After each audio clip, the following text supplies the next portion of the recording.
மாணவர்களே,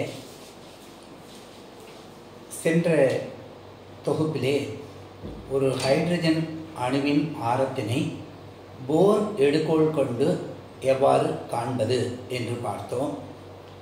போரினுடைய முதல் எடுகோளின்படி நாம் அங்கே அதனுடைய கோண உந்தத்தினுடைய மதிப்பினை கொண்டும் அந்த NH/2π என்ற வாய்ப்பாட்டினை பயன்படுத்தி அந்த சுற்றுப்பாதையிலே எலக்ட்ரானுக்கு உண்டான கோண திசைவேகம் ωn = NH/2πmRn² என்று கண்டோம். இதனை பயன்படுத்தி நாம் கூலும்பின் காரணமாக கிடைத்த மைய நோக்கு விசையினையும் வட்டப்பாதையில் இயங்குவதனால் அதற்கு உண்டான மைய விலக்கு விசையினையும் சமன்படுத்தி Rn என்னாவது வட்டப்பாதையிலே அதனுடைய ஆரத்தின் மதிப்பு n²h²ε0/πmZe² என்று கண்டறிந்தோம். இது முதல் வட்டப்பாதை சுமார் 0.53 ஆம்ஸ்ட்ராங் என்ற அளவிலே இருந்தது. இந்த Rn என்பது n² இயல் எண்களின் வர்க்கத்துடன் நேர்வீத தொடர்பு கொண்டது என்பதெல்லாம் நாம் பார்த்தோம். இன்று இந்த ஹைட்ரஜன் அணுவில்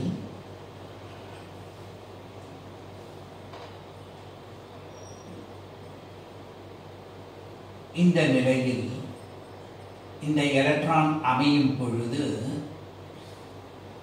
இங்கு Ze என்பது நேர் மின்னோட்டம் இருக்கின்றது. இது எலக்ட்ரான், இது Rn தொலைவில் உள்ளது. அப்பொழுது இந்த தரைமட்டத்திலிருந்து இந்த நிலைக்கு அந்த எலக்ட்ரான் எடுத்து செல்லப்பட்டு அங்கு நிலையாக இயங்கி வருகின்றது. அதன் காரணமாக இங்கே கிடைக்கின்ற மொத்த ஆற்றல் மதிப்பு என்ன என்பதனை பற்றி நாம் இப்பொழுது பார்க்க இருக்கின்றோம். பொதுவாக மொத்த ஆற்றல் டோட்டல் எனர்ஜி டோட்டல் ஆற்றல் மொத்த ஆற்றல் மதிப்பு அதன் நிலையின் காரணமாக பெற்ற நிலை ஆற்றல் பொட்டன்ஷியல் எனர்ஜி மதிப்பு பிளஸ் இயக்கத்தின் காரணமாக பெற்ற இயக்க ஆற்றல் மதிப்பின் கூட்டுத்தொகைக்கு சமம் என்பது நமக்கு தெரியும். எலக்ட்ரான் இந்த நிலையிலே இருக்கின்றது, அதனால் அதுக்கு ஒரு நிலையாற்றல் இருக்கிறது. நிலையின் காரணமாக பெறுகின்ற ஆற்றல் நிலையாற்றல். சாதாரணமான எந்திரவியலில் mgh என்று கொள்ளும் h என்ற உயரத்திற்கு எடுத்து செல்லப்பட்டார். இங்கு இவ்வாறு இருக்கின்றது. ஆற்றல் என்பது என்ன? வேலை, ஜூல்களினால் தான் அளக்கப்படுகின்றது. வேலை என்பது என்ன? விசையினையும் அந்த இடப்பெயர்ச்சியினையும் பெருக்குவதனால் கிடைக்கின்ற பெருக்கற்பலன். ஆற்றல் என்பது ஒரு ஸ்கேலர் அளவு என்பதும் நமக்கு தெரியும், ஜூல்களினால் அளக்கப்படுகின்றது. பின்னர் அதனை இந்த மட்டத்திலே பார்க்கும் பொழுது நாம் எலக்ட்ரான் வோல்ட் என்று பெறப்போகின்றோம். அது என்ன என்பதனை பற்றி இதனுடைய கடைசியில் பார்ப்போம். ஏனென்றால் ஒரு வீட்டிற்கு இரும்பு வாங்கும் பொழுது டன் கணக்கில் பேசுவோம். நகைகள் செய்வதற்கு தங்கம் வாங்க வேண்டும் என்றால் 8 கிராம் ஒரு பவுன் ஒரு சாவரின் என்று குறிப்பிடுகின்றோம். அந்த ஒரு பவுன் என்ற 8 கிராம் அளவிலே பார்க்கின்றோம். இன்னும் வைரம் வாங்க வேண்டும் என்றால் நமக்கு கேரட் என்ற அதை காட்டிலும் சிறிய அளவிலே பார்ப்போம். ஆக இந்த அலகுகள் ஜூல் என்பது பெரிய அலகாக இருக்கின்றது. அதனால் அதனை எலக்ட்ரான் வோல்ட் என்ற அலகாக பின்னர் மாற்ற இருக்கின்றோம். இப்பொழுது இந்த மொத்தத்திலே எடுத்துக்கொள்வோம். இப்பொழுது முதலில் இந்த நிலை ஆற்றல் மதிப்பு என்ன என்று பார்க்கின்றோம். நிலை ஆற்றல் என்பது அங்கு உள்ள விசை, எந்த விசையின் காரணமாக இருக்கின்றது அந்த விசைக்கு எதிர்த்து. ஏனென்றால் இது எலக்ட்ரான் எதிர்மின்தன்மை, இது நேர்த்தின்மை. இங்கிருந்து இதனுடைய ஒரு ஈர்ப்பு தன்மைக்கு எதிர்த்து இந்த இடத்திற்கு சென்று இருக்கின்றது, அங்கே வைக்கப்பட்டிருக்கின்றது, அங்கே நிலை கொண்டிருக்கின்றது. இதற்கு எதிர்த்து செய்வதனால் இந்த விசை என்பது வெக்டராக இருப்பதனால் அதற்கு மைனஸ் குறி கொடுக்கின்றோம். இன்டு அது இருக்கின்ற தொலைவு Rn. இந்த விசை என்ன விசையின் காரணமாக ஈர்க்கப்பட்டது? கூலும்பின் விதி. எனவே இது மைனஸ் இன்டு 1/4πε0 Ze² நேற்று ஆரம் கண்டுபிடிக்கும் போதே இந்த வாய்ப்பாட்டை தான் பயன்படுத்துகிறோம். Rn² இன்டு Rn என்று எடுத்துக்கொள்கிறோம். நன்றாக புரிந்து கொள்ள வேண்டும். இங்கு இந்த rn மதிப்பில் இந்த ஸ்கொயர் மதிப்பு இதற்கு கேன்சல் ஆகுது. அப்ப 1 பை மைனஸ் இருக்கின்றது 1 pi 4 pi epsilon 0 z e square இந்த மதிப்பு இருக்கின்றது. இப்பொழுது rn என்பதற்கு நமக்கு தான் நேற்றே கண்டுபிடித்து வைத்திருக்கின்றோம். இந்த rn மதிப்பை பதியிடுகின்றோம். n square h square epsilon 0 இந்த நியூமரேட்டர் மதிப்பை எடுத்துக்கொண்டு இப்பொழுது இந்த மதிப்பை இங்கே மேற்கொண்டு எழுதுகின்றோம். நான் தலைகீழியாக இருக்கிறதுனால pi M Z E square என்று எழுதுகிறோம். இந்த rn மதிப்புக்கு பிரதியிட்டு இருக்கோம். அவ்வளோதான். அப்போ நமக்கு இங்கே என்ன கிடைக்கிறது? நல்ல ஞாபகம். இந்த மைனஸ் குறி என்பது எதிர்த்து வேலை செய்யப்பட்டனால வந்தது. விசை வெக்டர் அளவாக இருக்கிறதுனால அந்த விசையின் திசையினை எடுத்துக்கொண்டிருக்கின்றோம் நம்ம இங்கே. இது ரொம்ப ரொம்ப முக்கியம். ஏனென்றால் பின்னாடி நமக்கு மொத்த ஆற்றல் மதிப்பு வரும்பொழுது இந்த மைனஸ் குறியீடு இருப்பதனால்தான் நம்மளால் தெளிவாக அனைத்து சோதனை முடிவுகளையும் விளக்க இயலும். அப்ப ஆற்றல் என்பது ஸ்கேலர், அதை பற்றி கவலை இல்லை. இங்க இந்த விசை இதை நல்லா குறிச்சுங்க. இதுதான் இங்க கருத்தாகும். எனவே மைனஸ் இங்கு பை என்பது இருக்கின்றது, இதுக்கு போயிடுச்சு. அப்ப இந்த நம்பர்ல 1/4 மட்டும் இருக்கு. அடுத்தது m Z square e power 4. ஹைட்ரஜனுக்கு இசட்டை பற்றி கவலைப்பட வேண்டாம். இசட் என்பது 1 என்று தான் வரப்போகின்றது. Divided by n square h square epsilon 0 square என்பதாக அமைகின்றது. இது நிலை ஆற்றலுடைய மதிப்பு. இது அவ்வாறே எடுத்துக்கொள்கின்றோம். இது தனியாக எடுத்துக்கொள்கின்றோம். இங்க பாருங்க, தொடர்ச்சியா 10 மார்க் கேள்வியில் போர் எடுகோள் படி ஹைட்ரஜன் அணுவின் ஆரத்தை கண்டுபிடித்து அதிலிருந்து மொத்த ஆற்றல் மதிப்பினை காண்க என்று பெரிய கேள்வியில கேட்கலாம். அப்படி கேட்டால் அந்த தொடர்ச்சியும் எடுத்து அந்த 5 சமன்பாடுகளை எடுத்து செல்லும்போது இவற்றுக்கெல்லாம் அங்கேயே உள்ளீட்டு சமன்பாட்டு எண் இருக்கும். ஆனால் இங்கே நம்ம இதை மட்டும் தனியாக ஆற்றல் மட்டும் காண்க என்று தனியாக கொடுக்கப்பட்டு அதனை பெற வேண்டும் என்றால் இதற்கு நமக்கு ஒரு விதிப்படி இந்த கோணத்து செய்வேக மதிப்பு தெரியும், இந்த ஆரத்தின் மதிப்பு தெரியும் என்று எடுத்துக்கொள்கின்றோம். இப்பொழுது இந்த சமன்பாட்டை நம்ம 3 என்று குறிப்பிடுகின்றோம். இதில் இவற்றை பிரதியிடுவதன் காரணமாக கிடைக்கின்ற இந்த சமன்பாட்டை 4 என்று குறிப்பிடுகின்றோம். இது ஜூல் என்ற அலகினால. இது நிலையாற்றல் மட்டும். என்னென்றால் சில நேரத்தில் அந்த நிலையாற்றலை மட்டும் வச்சு கணக்குகள் கேட்க முடியும். அப்போ நமக்கு இந்த வாய்ப்பாடு தேவையா இருக்கு. சரி, அடுத்தது இந்த இயக்க ஆற்றல் மதிப்பு. நமக்கு இயக்க ஆற்றல் EK equal to 12 mv square என்று தெரியும். ஏற்கனவே நான் சொல்லியிருந்தேன், நிலை இயக்க ஆற்றல்ல இந்த V என்பது நேர்கோட்டு திசைவேகமா இருக்கு. இதை கோண திசைவேகமாக கொண்டு வரும்போது 12 mRn omega n whole square என்று எடுத்துக்கலாம். ஏன்னா V equal to R omega என்னாவது வட்ட பாதையில். அப்போ இங்கே முதல்ல 12 m இந்த Rn ஸ்கொயர் என்பதை அப்படியே வச்சிருந்து முதல்ல ஒமேகா n ஸ்கொயர் மதிப்பை பிரதியிடும். அப்போ omega n square, omega n என்பதனுடைய மதிப்பு இந்த சமன்பாடு உள்ள இருக்கு. இதை பிரதியிடும் பொழுது ஸ்கொயரை மாற்றி n ஸ்கொயர் h ஸ்கொயர் என்பதாக இருக்கு. டிவைடட் பை 4, 2 ஸ்கொயர் 4 ஆகுது. Pi square m square Rn power 4 என்று ஆகிறது. நல்ல கவனிங்க. இங்க மதிப்புல இந்த m என்பது நமக்கு இந்த ஸ்கொயரை கேன்சல் பண்ண, இந்த Rn ஸ்கொயர் என்பது இந்த மதிப்புல ஸ்கொயரை கேன்சல் பண்ணி மிச்சம் ஸ்கொயரா இருக்கு. அப்ப இது EK னுடைய மதிப்பா இருக்கு. EK என்பது என்ன? அதனுடைய இயக்க ஆற்றல், இந்த எலக்ட்ரானுடைய இயக்க ஆற்றல் வட்டப்பாதையில். அப்போ ஈகே என்பது ஈக்குவல் டு என்று எடுத்துக்கொள்கின்றோம். இந்த மதிப்பை பார்த்தா 1/2 4, அப்போ 1/8 என்று எடுத்துக்கிறோம். மிக முக்கியமாக இயக்க ஆற்றலில் நமக்கு திசைவேகமே வெக்டராக இருந்தால் கூட ஸ்கொயரில் வரும்போது அதுக்கு எந்த விதமான மாறுபாடும் இல்லை, ஆற்றல் படிவத்தில் தான் இருக்குது. அதனால் இங்கே மைனஸ் பிரச்சனை இல்லை, நிலையாற்றலில் தான் இந்த மைனஸ் வருகின்றது. ஹாஃப் இங்கே 1/4, அதை 1/8 என்று எடுத்துக்கொள்கிறோம். மிச்சபடி n square h square divided by pi square m என்று எடுத்துக்கொள்கின்றோம். இப்போ இந்த rn ஸ்கொயர் என்பதை நம்ம பிரதியிடணும்.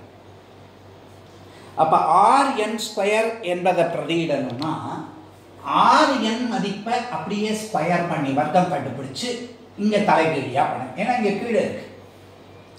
அந்த காரணத்தினால, அதாவது பகுதியில் இருக்கிறதுனால அந்த அமைப்புக்கு திருந்தாப்புல பார்க்கணும். n அதாவது எப்படி இங்கே கீழே போடணும் அப்படின்னா இந்த மதிப்புகளுடைய ஸ்கொயர் மேலே வரப்படுது. Pi square m square z square e power 4 divided by n power 4 h power 4 epsilon 0 square என்று இந்த கீழே இருக்கக்கூடிய rn ஸ்கொயருக்கு மதிப்பை இங்கே பிரதியிட்டிருக்கும்.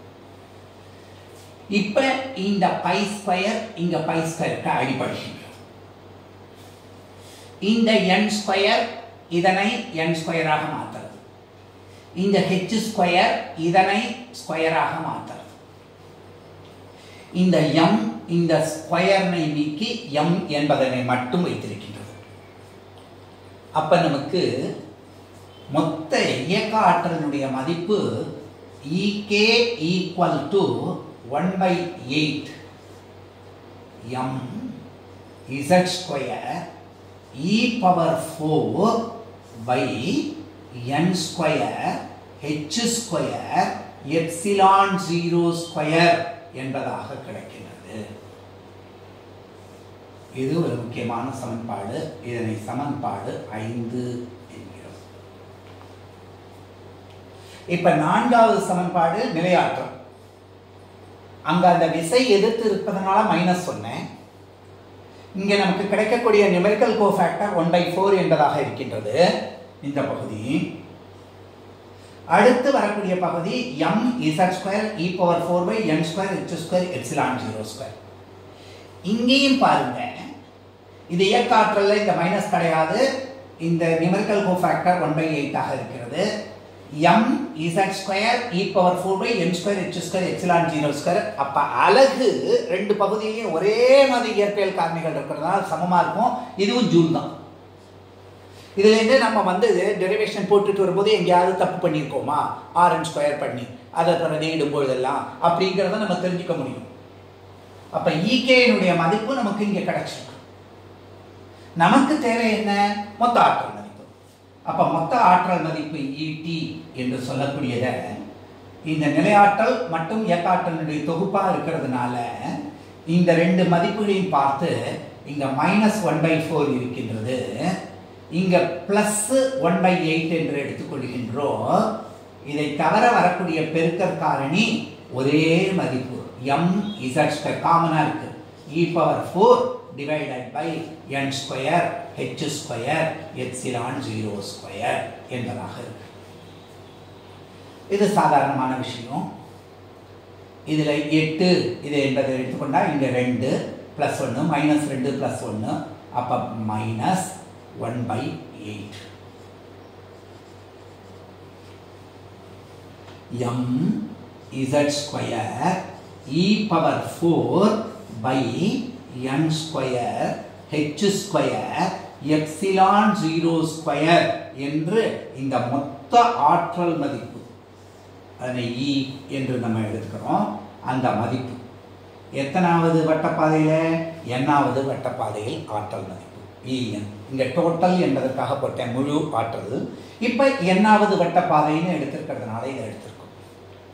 இப்போ மிக எளிமையாக நம்ம பார்க்க முடியும்.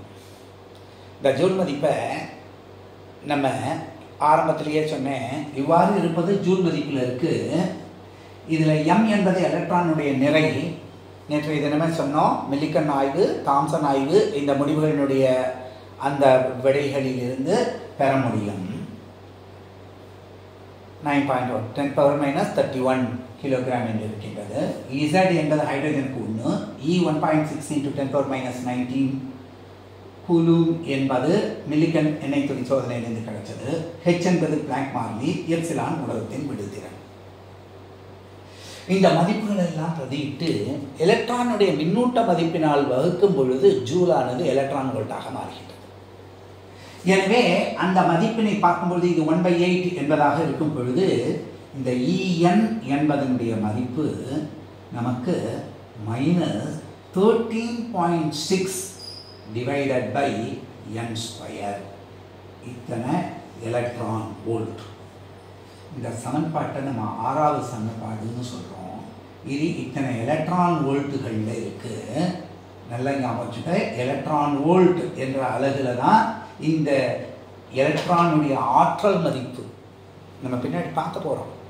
அடுத்தடுத்து கணக்கீடுகளை பார்க்கும்பொழுது இதுலேயும் எவ்வாறு இது எலக்ட்ரான் வோல்ட் என்று வருகின்றது, இவி என்பது வருகின்றது. ஏன்னா நியூக்ளியர் ஃபிசிக்ஸ் என்று சொல்லக்கூடிய அணுவியலில் பார்க்குறோம். அணுக்கருவியல்லையும் நம்ம அந்த பொருள்களுடைய நியூக்ளியான்களுடைய ஆற்றல்கள் நிலையெல்லாம் எலக்ட்ரான் வோல்ட்டில் தான் நம்ம அளக்க போகிறோம். அதனால் இந்த எலக்ட்ரான் வோல்ட் என்பது இது ரொம்ப முக்கியமானது.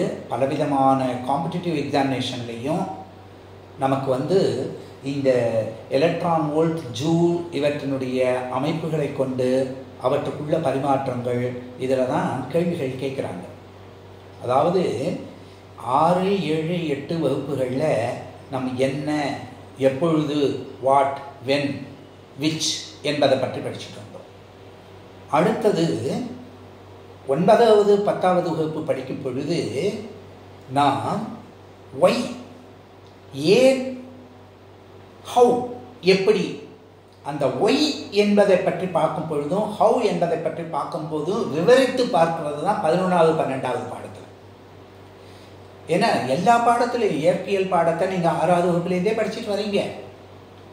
சயின்ஸ் அப்படிங்கிற பேரில் இருந்தாலும் இயற்பியல் பகுதியில் படிக்கும்போது ஒளியியல் படிக்கிறீங்க, வெப்பயியல் படிக்கிறீங்க. எல்லா இடத்துலையும் இதே விதிகளை பார்க்குறோம். என்ன சார் எப்போ பார்த்தாலும் அதையே படிச்சுட்டு இருக்கோன்னா, அந்தந்த வகுப்புகளில் நிலைகளில் உங்களுக்கு கேட்கப்படக்கூடிய கேள்விகளினுடைய தன்மை எப்படி இருக்க போகின்றது அப்படின்னா, இந்த வாட், வென், விச் என்பதெல்லாம், வேர் என்பதெல்லாம் elementary school, higher elementary school 8ஆம் கிளாஸ் வரையும்.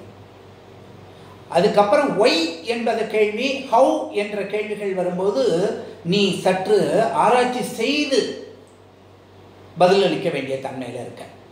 புரிஞ்சுக்கிறதும் அப்படிதான். அதனால தான் இந்த கான்செப்சுவல் ஃபிசிக்ஸ் அதனுடைய கருத்துருவாக்கம் அப்படிங்கிறத ரொம்ப ஜாஸ்தி மிஸ்கான்செப்ஷன்ஸ் எல்லாம் வர்றதுக்கு காரணமாக இருக்கு.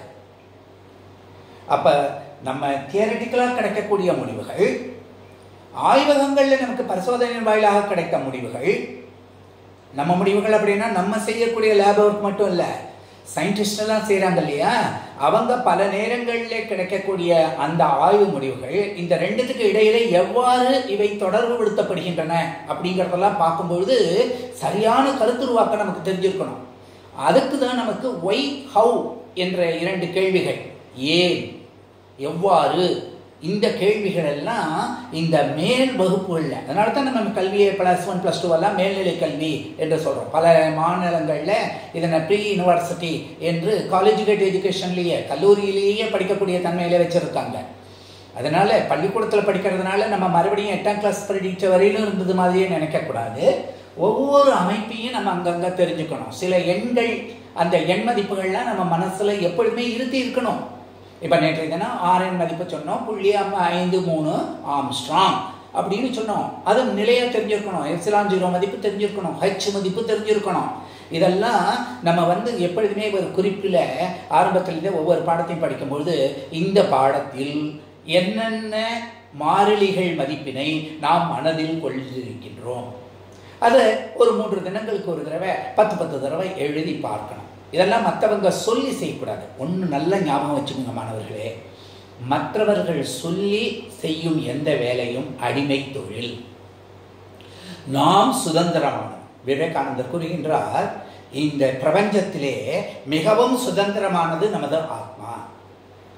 அதனை உணர்ந்தவன் ஞானி. அப்ப நாம் அனைவரும் ஒரு உண்மையை நோக்கி பயணப்படுகின்றோம். இயற்பியல் என்பதனை பார்க்கும் பொழுது இந்த பிரபஞ்சத்தினுடைய இயல்பினை அறிய விளைகின்ற ஒவ்வொரு மாணவனுமே ஞானி ஆவான்.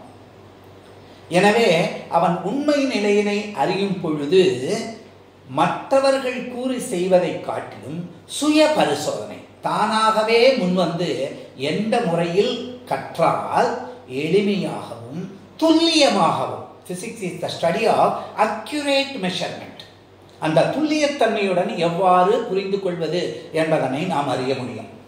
இங்கு இதெல்லாம் மிக மிக முக்கியமான கருத்துகள். அதாவது பல நூற்றாண்டுகளாக தேங்கி கிடந்த அடைப்புகள் இந்த கண்டுபிடிப்புகளினாலே மிக தெளிவாக மக்களுக்கு விளங்கி, இந்த தாம்சன் சோதனை, மில்லிகன் சோதனை, போர் மாதிரி குழு, இவையெல்லாம் தான் நவீன இயற்பியலுக்கு வித்திட்ட காரணிகள்.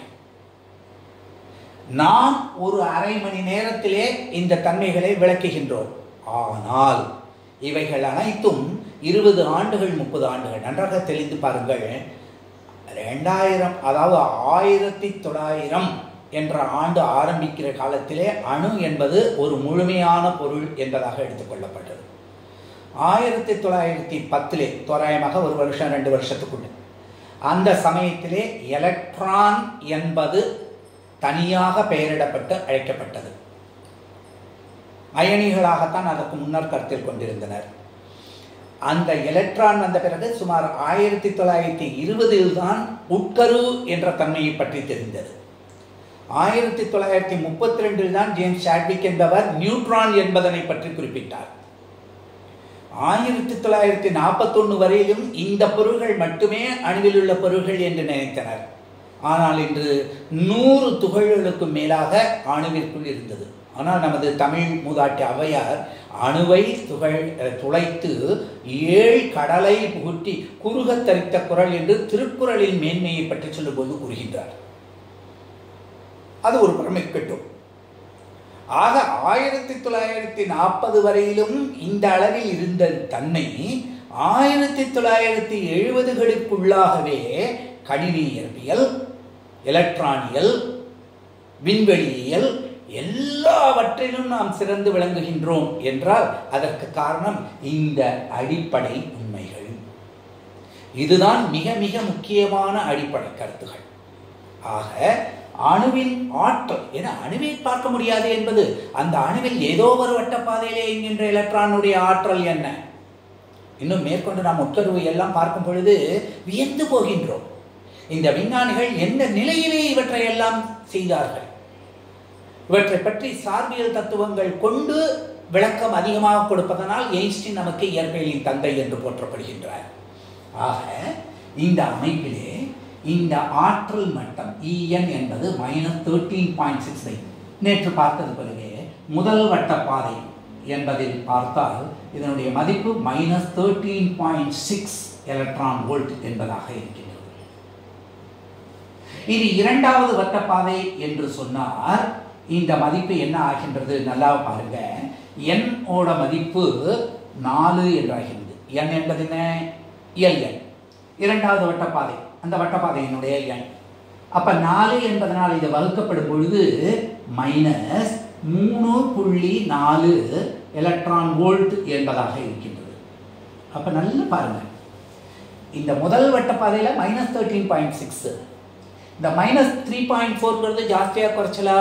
இதோட சில மதிப்பை கூட்டினாதான் இந்த மதிப்பு வரும். ஏன்னா மைனஸ்ல இருக்கு. இப்ப புரியுதா இந்த மைனஸ் குறியினுடைய எதிர்குறியினுடைய தன்மை?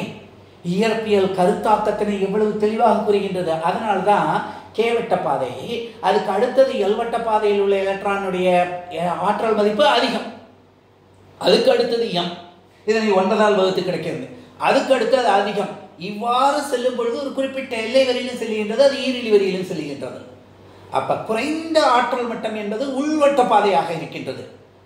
இந்த தன்மைகள் அதனால தான் வெளிவட்ட பாதையில் செல்கின்ற எலக்ட்ரான்கள் எல்லாம் ராஞ்சன் என்பவர் எஸ்கதிர் கண்டுபிடிக்கும் பொழுது அவருக்கு அந்த கருத்தாக்கம் புரியவில்லை.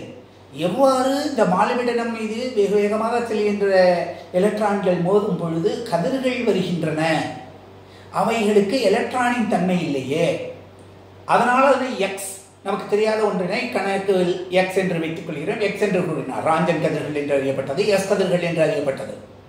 பின்னர் தான் ஒரு குறிப்பிட்ட ஆற்றல் மட்டத்தில் செல்லும் பொழுது, அதாவது ஆற்றல் குறைந்த மட்டத்தில் எலக்ட்ரான் அந்த எலக்ட்ரானால் மோதி அந்த இடத்தில் வெற்றிடம் உருவாக்கப்பட்டு மேலான நிலையில் உள்ள ஆற்றல் எலக்ட்ரான்கள் அந்த மட்டத்துக்கு தாகின்றன, மிகுதியான ஆற்றல் நமக்கு வெளியே வருகின்றது. அது மின்காந்த கதிர்களாக இருக்கின்றது. அந்த கதிர்கள் எக்ஸ்ரே அலை நீளத்தில் இருக்கின்றது.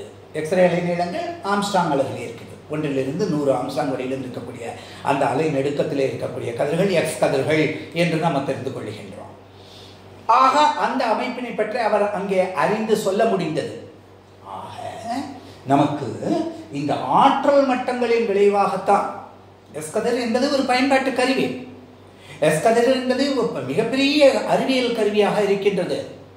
நான் டெஸ்ட்ரக்டிவ் டெஸ்டிங் என்பதிலெல்லாம் எஸ் கதிர்கள் தான் மிகவும் பயன்படுகின்றது என்று மருத்துவயிலும் பயன்படுகின்றது. அப்ப அதற்கெல்லாம் மூலமாக இருந்தது எந்த ஆற்றல் மட்ட சமன்பாடுகள் என்றால் இந்த மட்ட சமன்பாடுகள். ஆக இந்த அமைப்புகளை கொண்டு நம் அடுத்த வகுப்பிலே அயனியாக்கம் என்றால் என்ன, அயனியாக்க ஆற்றல் என்றால் என்ன, அதன் வழியாக ஹைட்ரஜன் நிறமாலை வரிகள், பாமர் வரிசை, பாஸ்டன் வரிசை, ஃபண்டு வரிசை, லைமன் வரிசை என்பதெல்லாம் அவை எவ்வாறு மின்காந்த கதிர்வீச்சு பகுதியிலே பல்வேறு இடங்களிலே இருக்கின்றன, புறஊதா கதிர் பகுதியில் இருப்பது என்ன, நம்ம கண்ணூர் காட்சி படத்திலே இருப்பது என்ன, அதற்கடுத்து அகச்சிவப்பு கதிர் பகுதியிலே இருப்பது என்ன என்பதை பற்றியெல்லாம் நான் தெரிந்து கொள்வதற்கு இந்த சமன்பாடுகள் பயன்படுகின்றன. ஆக மிக எளிமையாக போரினுடைய எடுகோள்களிலிருந்து, அவை அனைத்தும் போரினுடைய இரண்டாவது எடுகோள் E2 - E1 = H என்று நேற்று குறிப்பிட்டேன் அல்லவா, அதை பயன்படுத்தி படிக்க இருக்கின்றோம். இப்பொழுது இங்கு ஒரு ஹைட்ரஜன் அணுவினுடைய மொத்த ஆற்றல் மதிப்பு எவ்வாறு கணக்கிடப்படுகிறது, அதற்கு நமக்கு தேவையானது அடிப்படையாக அந்த பாதையிலே அது பெற்றிருக்கின்ற கோண திசைவேக மதிப்பு, அந்த ஆரத்தினுடைய மதிப்பு n²h²ε0/π/z². இவ்வாறு மீண்டும் மீண்டும் சொல்லி இந்த வாய்ப்பாடுகள் நமக்கு மனதிலே நிலை பெற்று விடுகின்றன. இது மனப்பாடம் செய்வதல்ல, நன்றாக புரிந்து கொண்டு எந்த நமது பேரினை நாம் மனப்பாடம் செய்து தெரிந்து கொள்வதில்லை. நமது வீட்டில் வளர்க்கின்ற செல்ல பிராணியின் பெயரினை கூட அவ்வாறு பயன்படுவதில்லை. நமக்கு பழக்கத்திலேயே இவற்றை தெரிந்து கொள்கின்றோம். அவ்வாறு இந்த வாய்ப்பாடுகள் நமக்கு தெரிகின்றன. ஆனால் ஆற்றல் என்பது நிலையாற்றல் என ஒரு குறிப்பிட்ட நிலையில் இருக்கின்றது. இயக்கத்தின் காரணமாக இயக்காற்றல், இதனுடைய மொத்த தொகுப்பே மொத்த ஆற்றல். அப்ப நிலையாற்றல் என்பது விசை இன்று இடப்பெயர்ச்சி. அந்த விசை என்பது எதிர்த்து செய்யப்பட்டிருக்கின்றதுனால, ஏன்னா உட்கருவிலே நேர்மின் கூறுகள் இருக்கின்றன, எலக்ட்ரானுக்கு எதிர்மின் கூறு, இவை ரெண்டும் ஒன்றை ஈர்க்கும். இந்த ஈர்ப்பை எதிர்த்து இந்த நிலையிலே அமைக்கப்பட்டிருக்கின்றது. எனவே எதிர்மின் குறியானது இங்கே வைக்கப்பட்டிருக்கின்றது. 1/4πε0 Ze²/r². மிக எளிமையான வகையிலே நான் தெரிந்து கொள்கின்றோம். ரொம்ப ஜாஸ்தி தலையை போட்டு சிக்கிக்காதீங்க. இந்த மாதிரி எளிமையாக புரிஞ்சுக்கிட்டீங்கன்னா என்னைக்கும் நமக்கு அது வசதி. எப்படி இருந்தாலும் மேற்கொண்டு நம்ம படித்துக்கிட்டு வரும்பொழுது அவை கணிதவியல்ல இவ்வாறு தான் இருக்க முடியும் என்பதை நாம் நிரூபித்து விடுவோம்.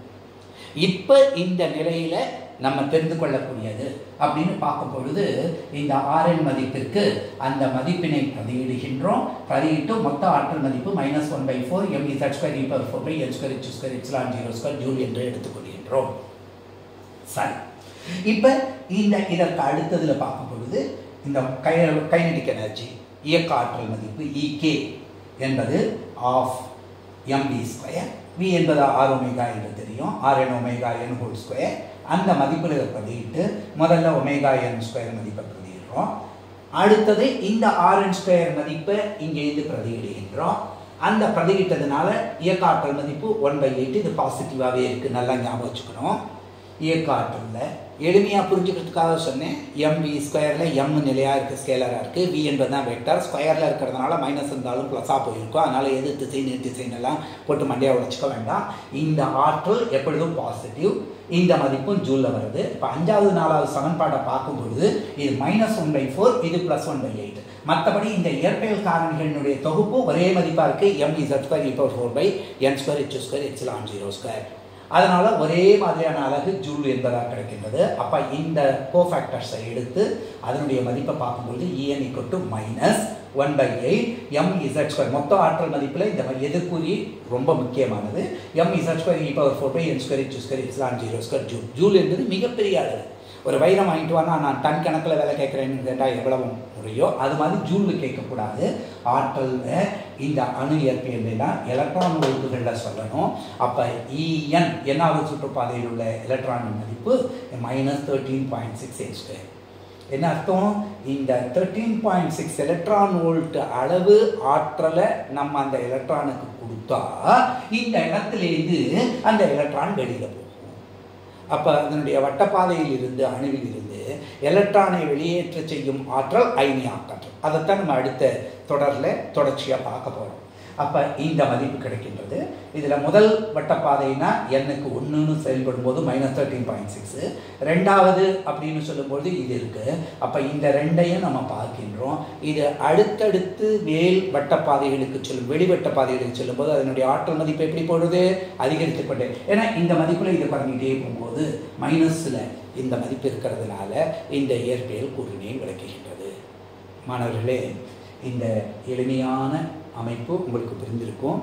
நேற்றைய வீடியோ இந்த வீடியோ ரெண்டும் சேர்ந்து ஒரு 10 மார்க்கு கேள்வியாகவும் கேட்கப்படுவதற்கு வாய்ப்பு இருக்கின்றது. அதனால் நீங்கள் அந்த தன்மையை ஒட்டி இவற்றை தொகுத்து எழுதி கொள்ளுங்கள்.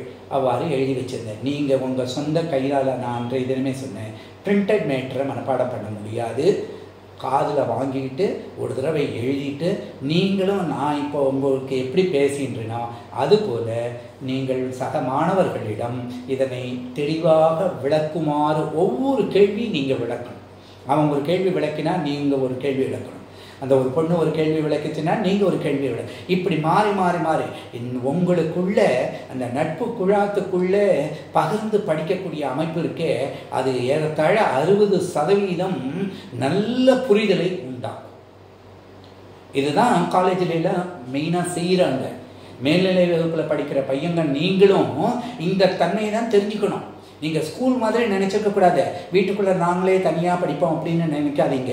தயவு செஞ்சு உங்கள் சக தோழர்களை, உங்கள் வயது குரூப்பில் இருக்கக்கூடியவங்க, உங்களை விட ஒரு வருஷம் முன்னாடி படித்தா அண்ணன்கிட்டையோ அக்காக்கிட்டையோ, அல்லது உங்களை விட குறைச்சல இருக்கிறவங்களுக்கு நீங்கள் அதை வந்து எக்ஸ்பிளைன் பண்ணுறது மாதிரியோ இவ்வாறு சொல்லிக் கொடுத்து படிக்கும் பொழுது தான் நம்ம கிராமப்புறத்தை, ஏன்னா ஆசிரியர்கள் சொல்லுவதோ மாணவர்கள் சொல்லுவதோ இந்த அமைப்பெல்லாம் பற்றி பர்த்ருஹரி என்பவன் மிக எளிமையாக கூறுகின்றான். ஒருத்தன் புஸ்தகங்கள்லேருந்து வகுப்புகள்லேருந்து 25% 25 விழுக்காடு தான் தெரிகின்றது.